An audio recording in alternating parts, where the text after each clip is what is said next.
어제 설교 제목 기억나십니까? 어제 설교 제목은요, 하나님의 사랑 고백이었습니다. 네, 그 하나님은 성부 하나님이었는데요. 오늘은 성자 예수님의 사랑 고백입니다. 예수님의 사랑 고백. 우리는 어제요, 하나님 성부께서 우리를 어떻게 얼마나 사랑하시는지를 말씀을 통해서 배웠습니다. 하나님은 창세전에 우리를 택하시고 예정하셨다라고 바울은 이야기하는데요.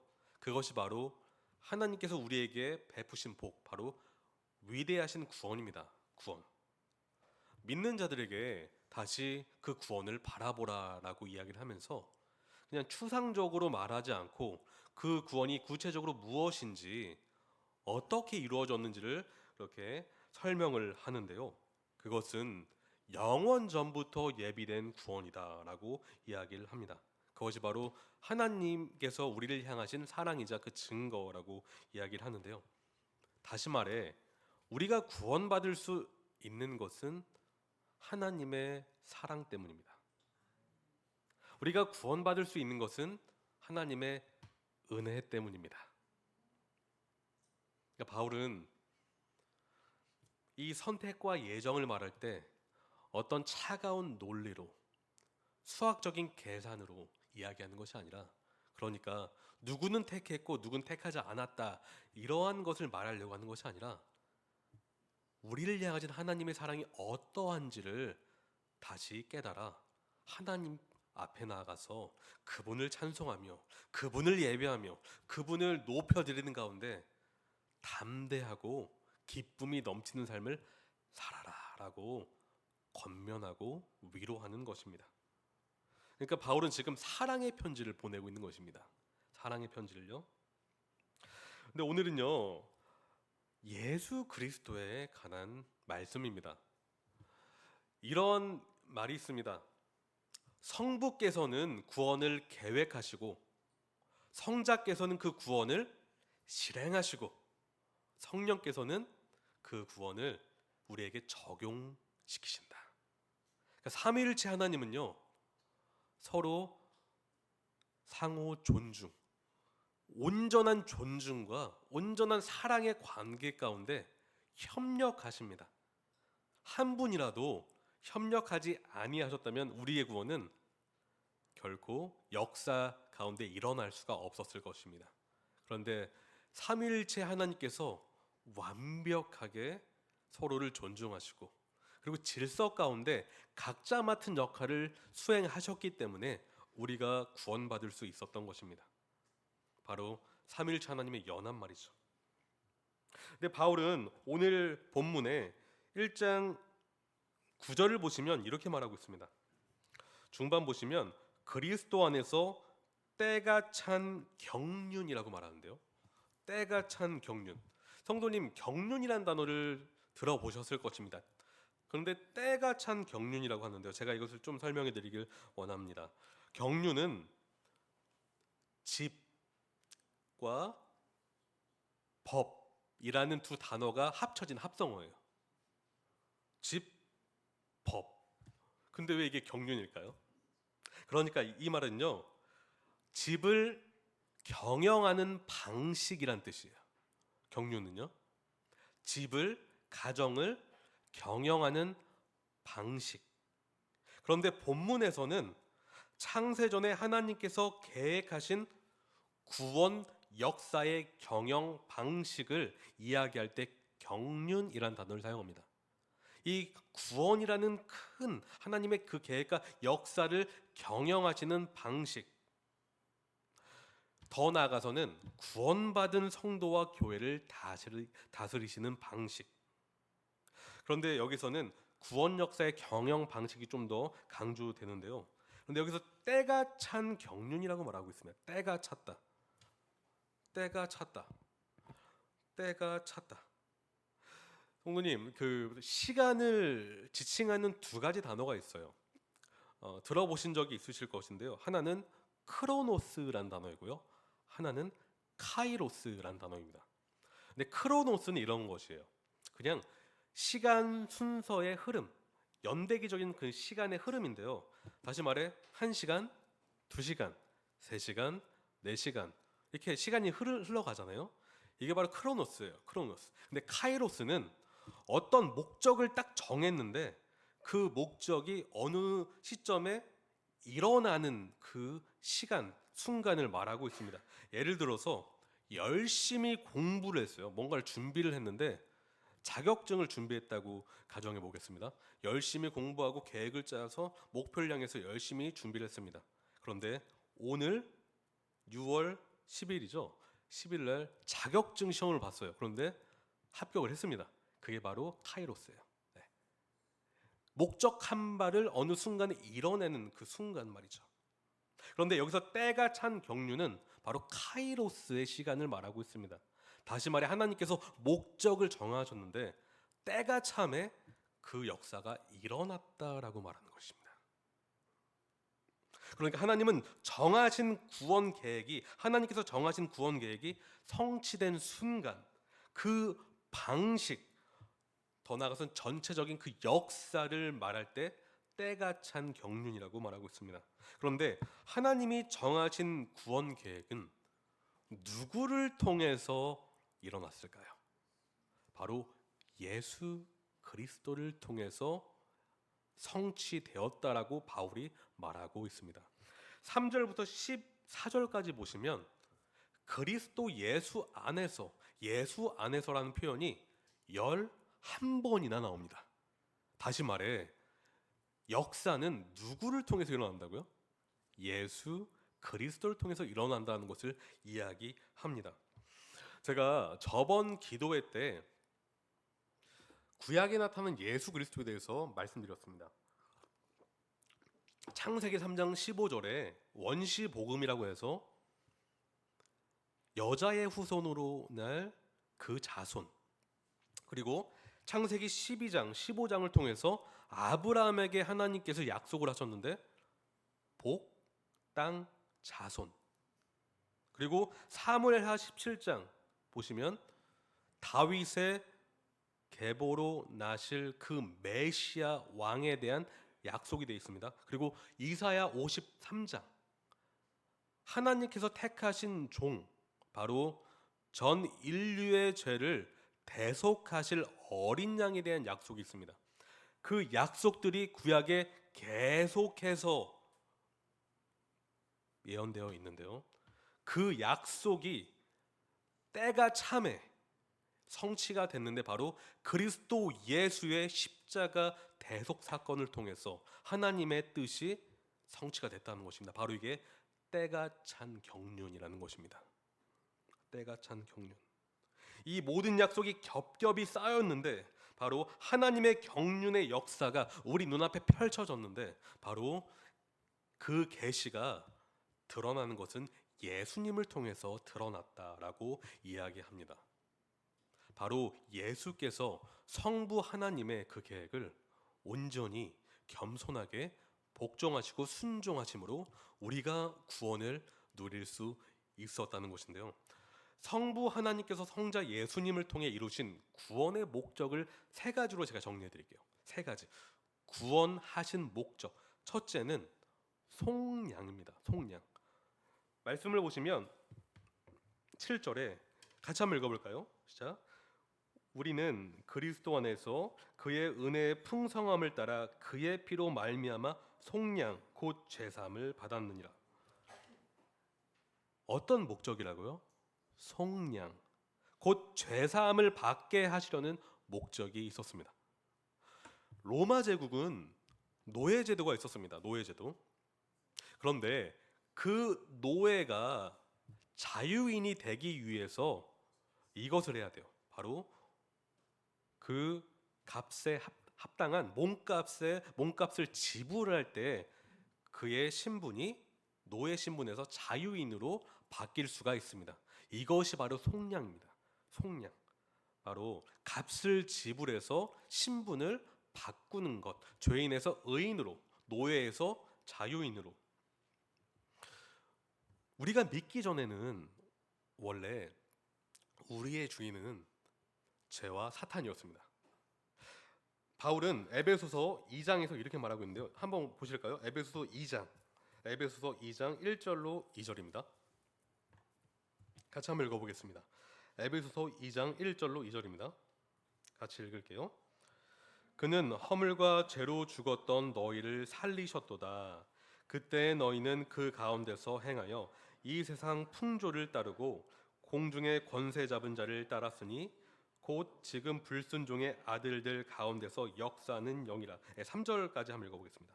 전에는 우리도 그 가운데서 우리 육체의 욕심을 따라 지내며 육체와 마음에 원하는 것을 하여 다른 이들과 같이 본질상 진노의 자녀이었더니. 본질상 우리가 누구였다고요? 진노의 자녀. 우리는 하나님을 사랑한 적이 없습니다. 우리는 하나님의 뜻을 따라 산 적이 없습니다. 우리는 하나님을 따라 순종하려고 하는 그런 마음을 가져본 적이 없습니다. 왜냐? 본질상 진노의 자녀였기 때문에 그렇습니다. 진노의 자녀라는 것은 하나님이 아닌 다른 우상이나 다른 그런 어떤 나 자신이나 어떤 다른 존재를 쫓아 사는 그런 습성을 가지고 있습니다. 그런데 우리 주인은 다름 아닌 죄와 사탄이었다는 것입니다. 우리의 권세자는 하나님이 아니라 죄와 사탄이었습니다. 죄가 주인인 사람은 궁극적으로 자기 육체의 욕심을 쫓아 살게 돼 있어요. 자기가 원하는 삶을 살아가게 된다는 것입니다. 그래서 그것을 자유라고 말하지만 결국은 그 영적 현실 속에서는 그는 속박당한 상태입니다. 그리고 자유를 쫓아서 자기가 원한 대로 살아가지만 그 끝은 사망이라는 목적지가 그를 기다리고 있습니다. 결국 죄의 값은 뭐라고요? 사망이죠. 죄의 삭은 사망입니다. 사망. 그런데 하나님께서 예수 그리스도를 통해서 우리를 사랑하시기로 선택하셨고 결정을 하셨을 때 예수님은 우리를 사랑하심으로 십자가에 보배로운 피를 흘려주셨습니다. 예수님은 우리를 대신해서 보배로운 피를 흘리심으로 그분의 목숨값으로 그분의 피값으로 우리를 속량하셨습니다. 우리는 우리의 죄를 해결할 수가 없습니다. 아무리 뛰어난 사람이라 할지라도 아무리 선한 사람이라 할지라도 죄인의 그 죄값을 대신 지불할 수가 없습니다. 오직 죄 없으신 거룩하신 예수 그리스도만이 우리의 죄를 속량하실 수 있습니다. 여러분 이 사실 믿으십니까? 바로 성부 하나님께서는 예수님을 통해서 속량 우리 죄를 용서해 주셨습니다. 둘째는요, 구원의 목적. 둘째는 지혜와 총명이 넘치는 아들, 딸 되게 하시려고 그렇게 구원하셨습니다. 지혜와 총명이 넘치는 아들, 딸 되게 하시려고 우리를 구원하셨습니다. 우리는 구원이라고 했을 땐 죄 용서 받았음만을 생각하는 경향이 있습니다. 하지만 구원은 거기에서 끝나지 않습니다. 진정한 구원은 우리가 용서받는 것뿐만 아니라 용서받은 자처럼 살아가는 것까지 포함되어 있습니다. 또한 우리가 저번 시간에 선택과 예정을 배웠을 때 선택은 어떠한 목적이 있다고 배웠는데 기억나십니까? 선택. 구별된 존재로서 거룩한 삶을 살아가는 것, 그것이 선택의 목적이었고요. 예정의 목적은 무엇이었죠? 아들됨. 바로 그리스도 예수를 통해서 하나님의 자녀가 되는 권세, 특권을 갖게 되는 것이 바로 목적이었습니다. 다시 말해 우리는요, 용서받은 것뿐만 아니라 지혜와 총명이 넘치는 하나님의 백성이 되는 것이며 아들, 딸 되는 것이며 하나님을 닮아가는 그런 자리로 나아가기 위해서 구원받은 것입니다. 우리가 삶 속에서 구원받은 자처럼 살아간다는 것은 하나님이 우리의 아버지가 되시는 것이며 그 아버지의 인격이 나의 것이 되는 것입니다.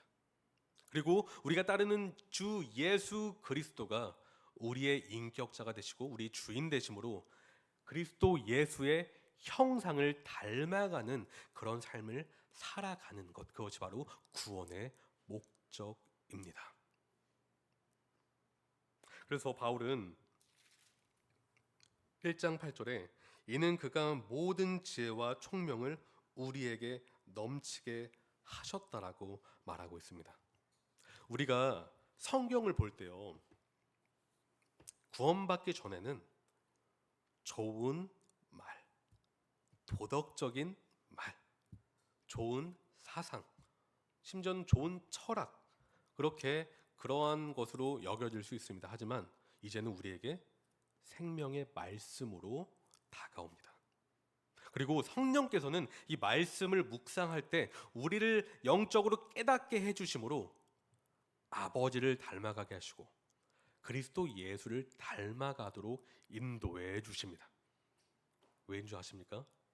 우리가 구별되었고 아들, 딸 되었기 때문입니다. 우리가 구원받은 이유는 하나님을 닮아가고 하나님의 뜻을 따라 살기 위해서 구원받았다는 것을 기억하십시오. 마지막인데요. 마지막 세 번째 목적은요, 우주적인 구원에 동참하게 하시려는 목적이 있습니다. 우주적인 구원. 근데 너무 이 단어가, 이 표현이 추상적이고 좀 추상적이어 보이는데요.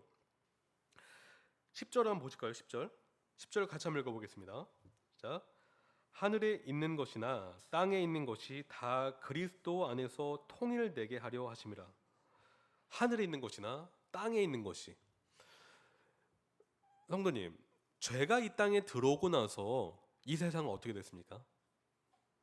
타락을 경험하게 됐습니다.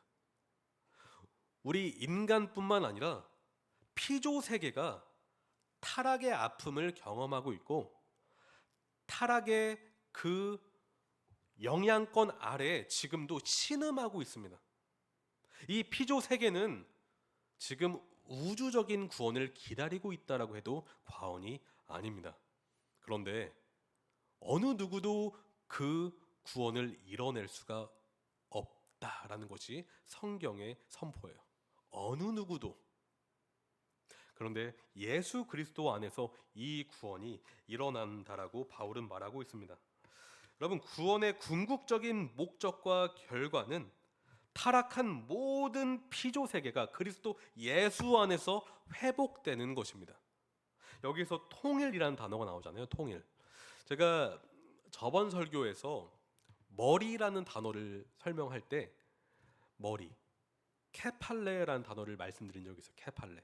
이 머리. 그런데 여기서 통일이라는 단어가 바로 아나 케팔레 해서 다시 머리 아래로 들어가다라는 의미가 통일이에요. 누가 머리이신가요? 바로 예수 그리스도라는 것입니다. 그러니까 지금은요, 타락한 세상은 그리스도 예수를 머리라고 인정을 안 해요. 자신이 왕이라고 생각을 하죠. 타락한 이 천사들, 악한 영적 세력들은 하나님의 권위를 부정하고 반역하기 위해서 그렇게 교만한 자리로 나아가다 타락하게 됐습니다. 악한 세력, 바로 이러한 통일은요, 붕괴된 질서를 다시 회복하는 것인데 지금 세상은 우주적으로 악한 영들이 반역하고 있습니다. 수직적으로는 인간들이 하나님을 반역하고 있습니다. 수평적으로는 사람과 사람이 대립하고 있습니다. 생태적으로는 피조 세계가 타락되어 있습니다. 그런데 오직 그 붕괴된 질서를 다시 회복시킬 수 있는 분은 예수 그리스도라는 것입니다. 그러므로 여러분이 믿는 예수님이 얼마나 대단하신 분이세요? 우리는 때로 예수님을 믿는다고 하면서 그 예수님의 머리 되심과 주인 되심을 망각한 채 살아갈 때가 있습니다. 그런데 예수님은요, 교회의 주인이실 뿐만 아니라 우리 인생의 주인이실 뿐만 아니라 모든 전 우주의 주권자이십니다.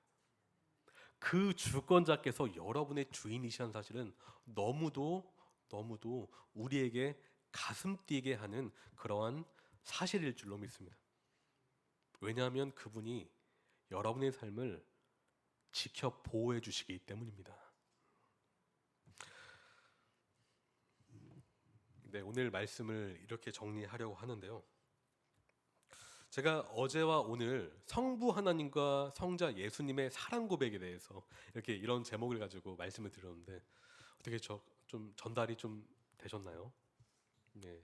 이 짧은 시간 20분 정도의 설교로 제가 어떻게 하나님의 이 사랑을 다 전할 수 있겠습니까? 그럼에도 불구하고 마음을 다해서 제가 전달을 했는데요. 저는 이 사실을 그저 저희가 아는데 끝나는 것이 아니라 우리 삶 속에서 우리를 진정으로 진심으로 영원 가운데서 사랑하시는 그 성부 하나님과 성자 하나님을 삶 속에서 높여드렸으면 좋겠습니다.